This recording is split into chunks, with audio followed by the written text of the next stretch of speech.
Hello friends, welcome to Vector Education. Vector Education में आप सभी का स्वागत है। डियर फ्रेंड्स, हम लोग जो है आरआरबी ग्रुप डी का प्रीवियस ईयर पेपर सॉल्व कर रहे थे। एक सेट हम लोग कंप्लीट कर चुके हैं। प्लेलिस्ट में जाके आप लोग वहां से देख सकते हैं। 17 क्वेश्चन हम लोग वहां कंप्लीट कर चुके थे। 18 से आज स्टार्ट करना है। तो चलिए बिना देरी के हम लोग वीडियो को स्टार्ट करते हैं। लेकिन जो स्टूडेंट नए होंगे चैनल को सब्सक्राइब करके बेल आइकन प्रेस कर लें। 18 क्वेश्चन। पिंड ए जिसका द्रव्यमान 2 किलोग्राम है और पिंड बी जिसका द्रव्यमान 3 किलोग्राम है, एक दूसरे की ओर क्रमशः 4 मीटर प्रति सेकंड और 2 मीटर प्रति सेकंड के वेग से बढ़ रहे हैं। एक दूसरे से टक्कर के समय प्रत्यास्थ संघट्ट होगा। तो पिंडों के बीच जो है टक्कर के समय प्रत्यास्थ संघट्ट होने से संवेग तथा गतिज ऊर्जा दोनों संरक्षित होते हैं। न्यूटन के जो है तृतीय नियम के अनुसार क्या हो जाएगा, दोनों पिंडों पर कार्यरत बल परस्पर विपरीत दिशा में लगेंगे। न्यूटन के जो है तृतीय नियम के अनुसार क्रिया प्रतिक्रिया का नियम है, जो है दोनों पिंडों पर कार्यरत बल जो है परस्पर जो है दोनों पिंडों से परस्पर विपरीत दिशा में लगेंगे। करेक्ट आंसर यहाँ पे हो जाएगा अपना ए, विपरीत दिशा में।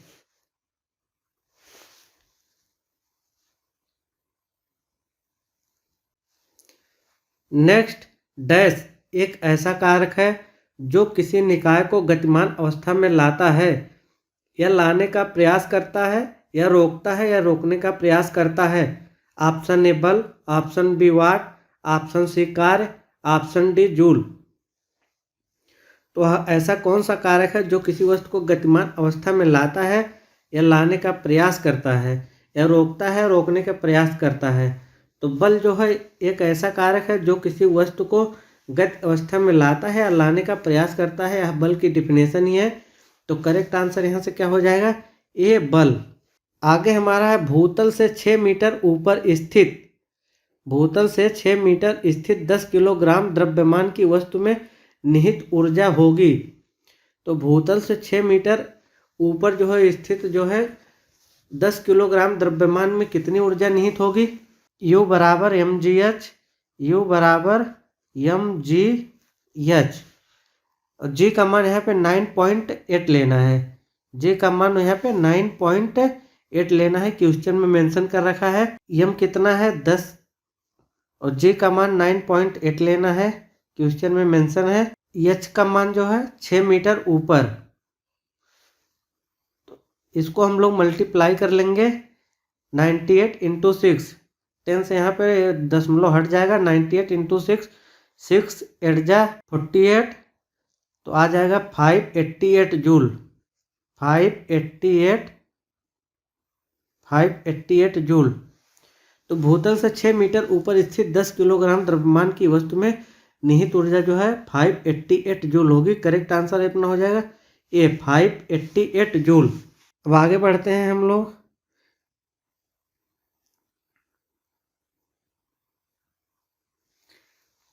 द्रव्यमान यम और 9m के दो निकाय समान गतिशील ऊर्जा के साथ स्थानांतरित हो रहे हैं और उनके रैखिक संवेग का अनुपात होगा। उनके जो है रैखिक संवेग का अनुपात निकालना है कि क्या होगा। द्रव्यमान यम के पिंड के वेग यू मान लेते हैं और द्रव्यमान 9m का जो है पिंड का वेग बी मान लेते हैं। तो गतिशील ऊर्जा जो है समान है दोनों की। हाफ एम यू स्क्वायर जो है पहले का यू वेग मान है, हाफ एम यू स्क्वायर बराबर 9m b square. Half m u square बराबर 9m यू स्क्वायर।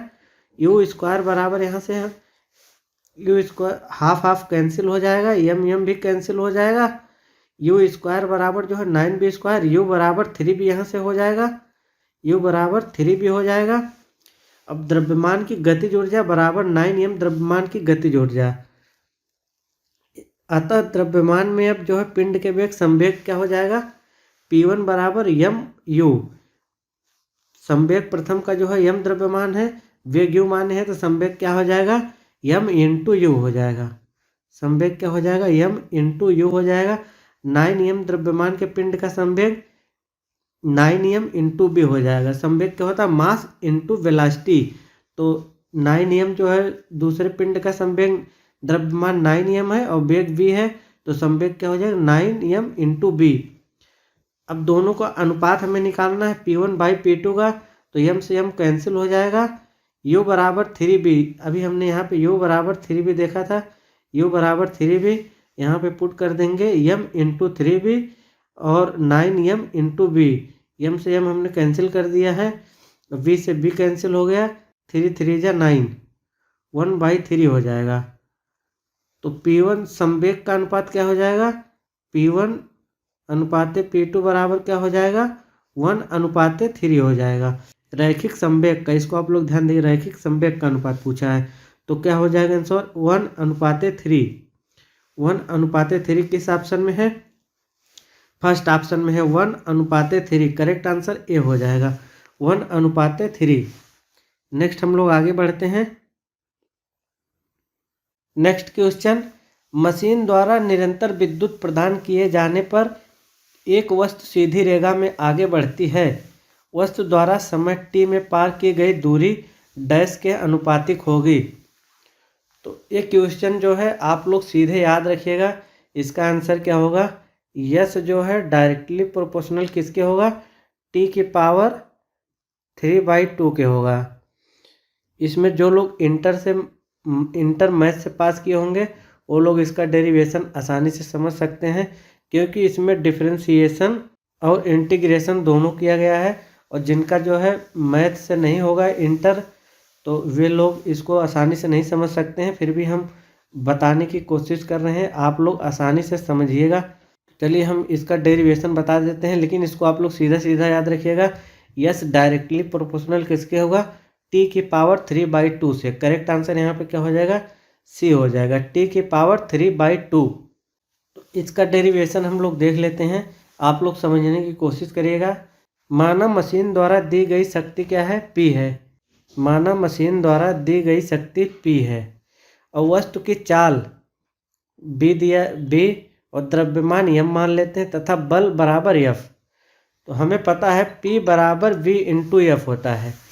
अभी पिछले सेट में जो है आया था कि बल और वेग के गुणनफल किसके बराबर होता है, आप लोग वहाँ से देख लीजिएगा, हमने बताया था कि कैसे होता है। बल इंटू वेग का गुणनफल जो है शक्ति ऊर्जा के बराबर होता है। तो यहाँ से वहाँ से आप लोग देख सकते हैं पिछली वीडियो से, बल इंटू वेलोसिटी जो है शक्ति के बराबर होता है। तो P बराबर V इंटू F हो जाएगा। F बराबर क्या होता है, F बराबर जो है ma होता है। यहाँ पे हमने F बराबर ma लिख दिया, तो P बराबर क्या हो गया, V इंटू ma। अब ये क्या है, ये जो है यहाँ पे त्वरण है, ये क्या है, ये त्वरण है। तो P बराबर V इंटू m। त्वरण क्या होता है, वेग परिवर्तन की दर को ही त्वरण कहते हैं। अब हम यहाँ पे जो है डिफ्रेंशिएट करेंगे dB/dt, डिफ्रेंशिएट करेंगे जो है वेग को डिफ्रेंशिएट करते हैं तो त्वरण मिलता है, इसलिए वेग परिवर्तन की दर को त्वरण कहते हैं। त्वरण की जगह पे dB/dt हमने लिख दिया है, तो क्या हो गया dB/dt। t को अब हम इधर लाएंगे, v वाला v को इधर रखेंगे और dt को इधर ला दिए। P/m dt, 0 से t और P/m dt और 0 से b d/dt, दोनों तरफ हम इंटीग्रेट कर देंगे। इंटीग्रेशन करने के लिए एक कांस्टेंट है, यहाँ पे कांस्टेंट को हम बाहर रख के अगर इंटीग्रेट करेंगे 1 का, तो यहाँ पे जो है dt के रिस्पेक्ट में कर रहे हैं तो t आ जाएगा, P/m इंटू टी हो जाएगा। और यहाँ पे b है, जैसे किसी का इंटीग्रेशन करना है, x का इंटीग्रेशन dx के साथ आप लोग करते हैं तो क्या होता है, यह जो है हाई स्कूल तक नहीं है लेकिन आप लोग समझिए, अगर x का इंटीग्रेशन हम करते हैं तो क्या होता है, x² होता है, x² होता है। तो यहाँ पे v dv के रिस्पेक्ट में हम इंटीग्रेट करेंगे तो क्या होगा, v² होगा, v² होगा, v² होगा। P/m इंटू टी बराबर v²/2, P/m into t is equal to v²/2। यहाँ से क्या करेंगे, b बराबर निकाल लेंगे, b² है तो यहाँ 2p/m इंटू टी रूट में आ जाएगा। अब वेलोसिटी क्या होता है, विस्थापन परिवर्तन की दर को जो है वेग कहते हैं, विस्थापन परिवर्तन की दर को ही वेग कहते हैं। अब यहाँ से हम फिर लिख लेंगे ds/dt, विस्थापन परिवर्तन की दर ds/dt लिख लेंगे। यहाँ से b बराबर क्या होता है, इसको ds/dt लिख सकते हैं। ds/dt विस्थापन परिवर्तन की दर को वेग कहते हैं। अब जो है ds/dt को भी हम जो है एक बार इंटीग्रेट करेंगे, ds/dt को भी हम इंटीग्रेट करेंगे √2p/m dt।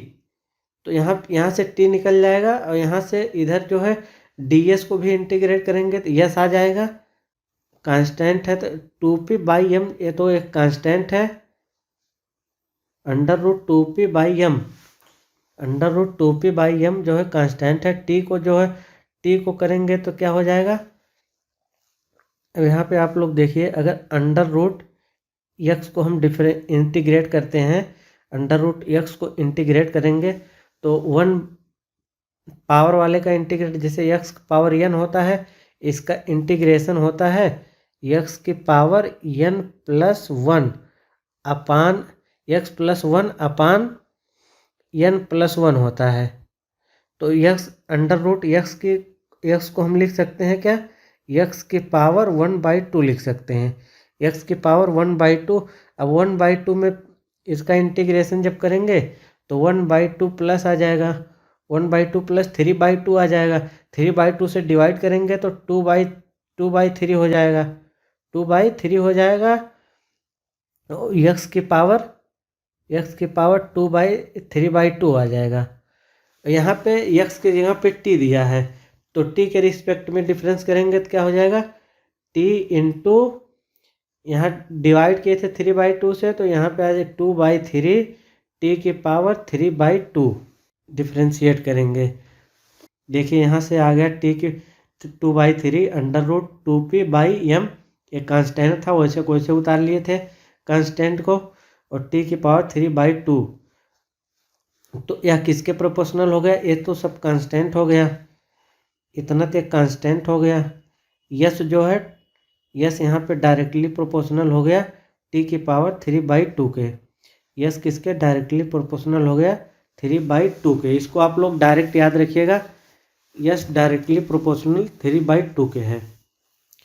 नेक्स्ट हम लोग आगे चलते हैं। अब यदि कोई बल F किसी वस्तु पर विस्थापन S की दिशा में लग रहा है तो कार्य W का समीकरण क्या होता है। Option A F-S, option B F×S, option C F/S, option D S/F। तो आप लोग इसको बहुत आसानी से कर सकते हैं, हमने अभी 2 सेट में ही कितनी बार इसको रिवीजन करा दिया है। तो आप लोग देख लीजिए, W बराबर F/S होता है, तो सीधे ही बता सकते हैं F×S कहाँ पे है, बी वाले ऑप्शन में करेक्ट आंसर हो जाएगा बी। नेक्स्ट, गतिज ऊर्जा और स्थितिज ऊर्जा का योग होगा।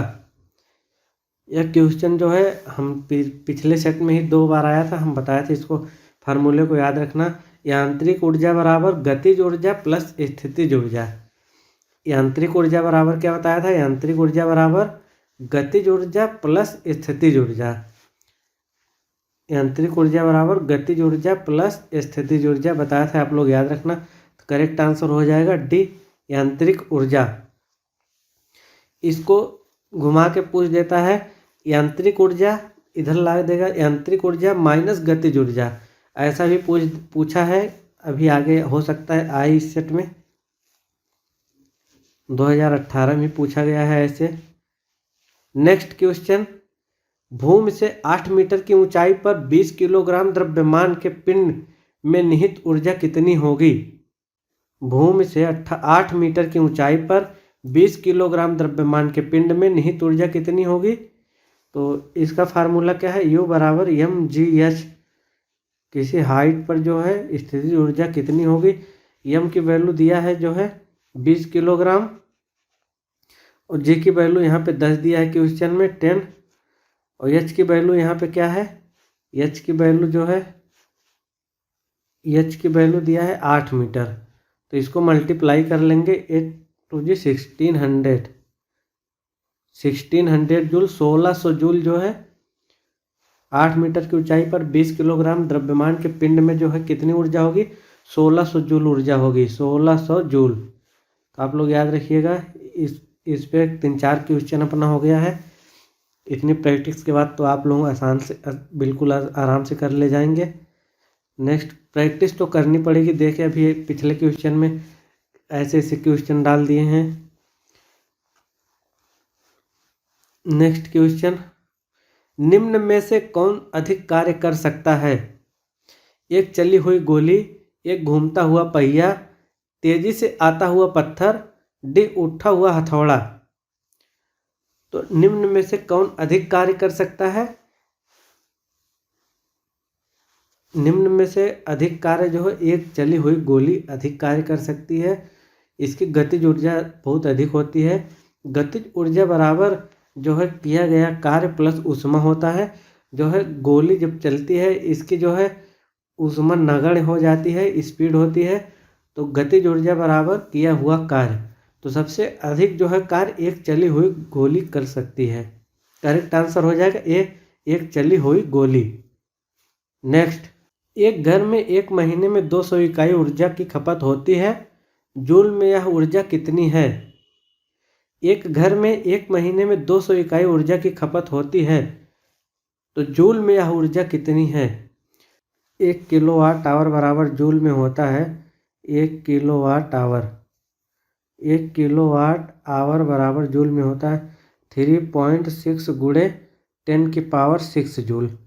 3.6 गुणे 10 की पावर 6 जूल होता है 1 वाट आवर में। तो इसमें 200 से मल्टीप्लाई कर देंगे, 200 से मल्टीप्लाई कर देंगे तो हो जाएगा 7.2 और 2 जीरो इधर बढ़ जाएगा पावर में तो 8 हो जाएगा। 7.2 गुणे 10 की पावर 8 जूल। करेक्ट आंसर यहाँ पे अपना हो जाएगा बी।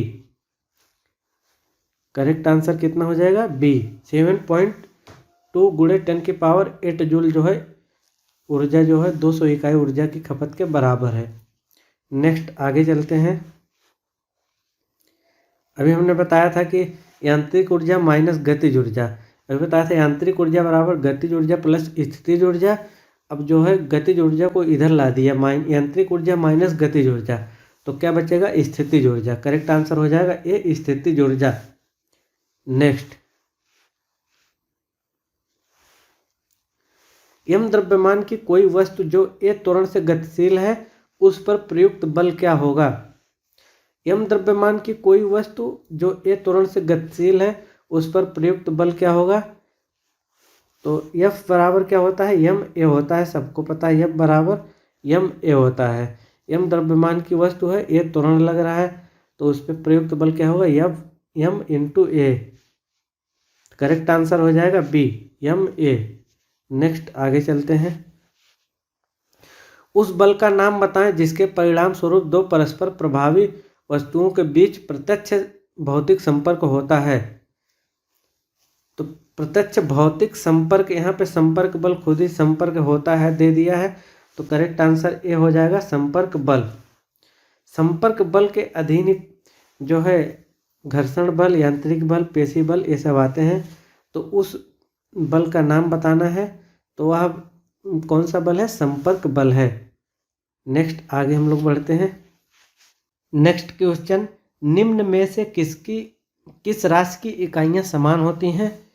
तो इसमें से बताना है निम्न किसकी इकाई समान है। ऑप्शन ए है बल और शक्ति, ऑप्शन बी है कार्य और शक्ति, ऑप्शन सी है बल और कार्य, ऑप्शन डी है कार्य और ऊर्जा। तो इसमें से बताना है कि किसकी एक यूनिट जो है इक्वल है। तो बल की यूनिट क्या होती है? न्यूटन होती है। बल की यूनिट न्यूटन होती है। शक्ति की यूनिट जूल पर सेकंड होती है, जूल प्रति सेकंड होती है। कार्य की यूनिट क्या होती है? जूल होती है। शक्ति की यूनिट जूल पर सेकंड होती है। यह नहीं हुआ इक्वल, यह भी इक्वल नहीं हुआ। बल की यूनिट न्यूटन होती है और कार्य की यूनिट क्या होती है? कार्य की यूनिट जो है जूल होती है। कार्य की यूनिट जूल होती है, तो यह भी इक्वल नहीं हुआ। कार्य की यूनिट जूल होती है और ऊर्जा की यूनिट भी जूल होती है। ऊर्जा की यूनिट भी जूल होती है। तो करेक्ट आंसर हो जाएगा डी। यह भी गलत हो गया। करेक्ट आंसर अपना डी हो जाएगा। कार्य और ऊर्जा दोनों की यूनिट जो है जूल होती है। कार्य और ऊर्जा दोनों की यूनिट जूल होती है। इसको आप लोग याद रखिएगा। सिंपल ऐसे नहीं पूछता है कि कार की यूनिट क्या है, ऐसे घुमा के पूछ लेता है किसकी यूनिट इक्वल होती है। कार्य और ऊर्जा की यूनिट जो है जूल होती है, तो आप लोग याद रखिएगा कार्य और ऊर्जा। नेक्स्ट क्वेश्चन है 40 किलोग्राम द्रव्यमान की किसी वस्तु को भूमि से एक निश्चित ऊंचाई तक उठाया जाता है और इसकी स्थितिज ऊर्जा 2000 है। वस्तु की भूमि से ऊंचाई ज्ञात करें। वस्तु को भूमि की ऊंचाई ज्ञात करनी है। कोई वस्तु है जो है पृथ्वी से जो है 40 किलोग्राम द्रव्यमान की वस्तु है, इसको पृथ्वी से कितनी ऊंचाई तक उठाया जाता है वही ऊंचाई ज्ञात करनी है। और इसकी स्थितिज ऊर्जा हमें दिया है 2000 जूल। इसकी स्थितिज ऊर्जा दिया है 2000 जूल, 2000 जूल है। तो क्या हो जाएगा, U बराबर mgh। U बराबर mgh से हम निकालेंगे U बराबर mgh। स्थितिज ऊर्जा कितनी दिया है 2000 जूल, 2000 जूल। ऊंचाई निकालनी है हमें, ऊंचाई h बरा निकालनी है। ये दोनों इसके U के नीचे आ जाएंगे। m कितना दिया था, m कितना दिया था 40 किलोग्राम। m जो है कितना है 40 किलोग्राम। यहाँ 40 और g का मान 10 ले सकते हैं, आंसर में दिया है। ये 0 से 2 0 कैंसिल हो गया, 4 से 5 बार 5 मीटर। तो h की वैल्यू कितनी आ गई, 5 मीटर की ऊंचाई तक उठाया जा सकता है। 2000 जूल से 40 किलोग्राम की वस्तु जो है कितनी ऊंचाई है उसकी 5 मीटर। 2000 जूल से जो है 40 किलोग्राम की वस्तु को जो है 5 मीटर ऊंचाई पर 2000 जूल की ऊर्जा निहित है। करेक्ट आंसर हो गया भी 5 मीटर ऊंचाई, 5 मीटर ऊंचाई। नेक्स्ट हम देख लेते हैं आगे 33 क्वेश्चन। यदि 25 किलोग्राम द्रव्यमान वाली एक वस्तु पर 75 न्यूटन का बल लगाया जाता है तो उत्पन्न त्वरण क्या होगा। 25 किलोग्राम द्रव्यमान m दिया है और उस पर 75 न्यूटन का बल लगाया जाता है, F दिया है। तो उसमें त्वरण कितना होगा, F बराबर ma। F बराबर क्या होता है ma। A बराबर क्या हो जाएगा F बाई m। A बराबर F बाई m। F की वैल्यू कितना दिया है 75 न्यूटन और m की वैल्यू 75, m की वैल्यू 25। 25 3 जा 75, तो कितना न्यूटन कितना हो जाएगा 3 मीटर प्रति second square. Correct answer B हो जाएगा। त्वरण कितना हो गया 3 मीटर प्रति सेकंड स्क्वायर। नेक्स्ट क्वेश्चन आगे हम देखते हैं।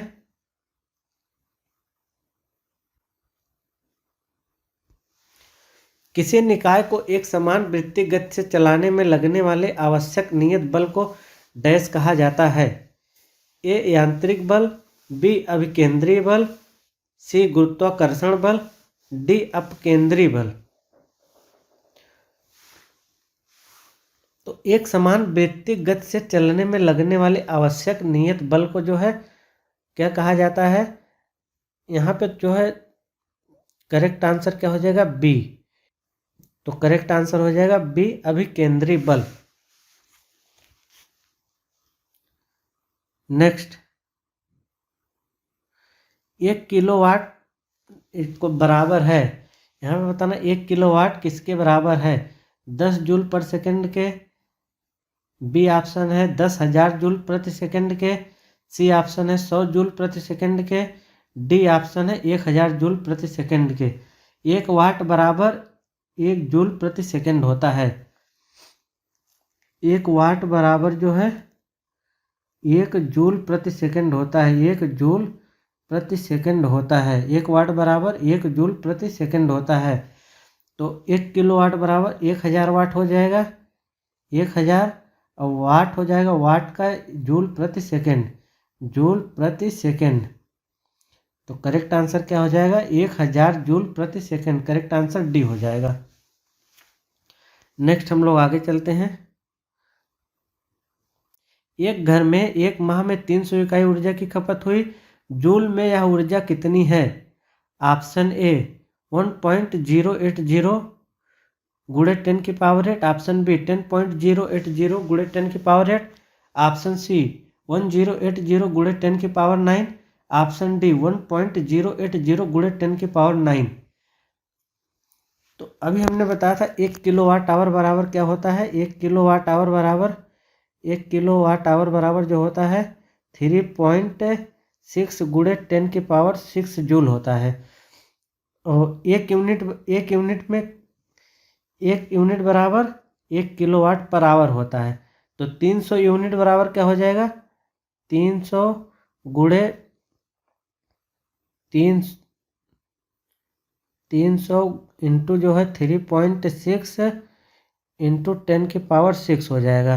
3 का मल्टीप्लाई इसमें करेंगे, 3 6 जा 18, 3 3 जा 9 और 1 यहाँ से 10 हो जाएगा और 2 जीरो इसमें ऐड हो जाएगा। गुणे 10 की पावर 8 गुणे 10 की पावर 8, 10 की पावर 8 के फॉर्म में 108 नहीं दिया है, तो यहाँ पे 0.2 अंक के बाद लगाते हैं।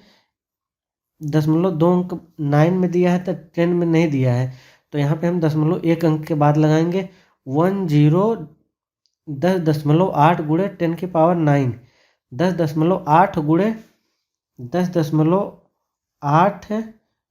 10 की पावर 9 गुणे 10 की पावर 9। तो करेक्ट आंसर कहाँ पे है, बी 10.8 गुणे 10 की पावर 9। फ्रेंड्स हमारा यहाँ पे समाप्त होता है जो है हमारा जो है फिजिक्स का सभी क्वेश्चन सेकंड सेट के समाप्त हो जाते हैं। अब हम लोग अगले में देखेंगे, तीसरा सेट करेंगे। तो thanks for watching, please like share and subscribe.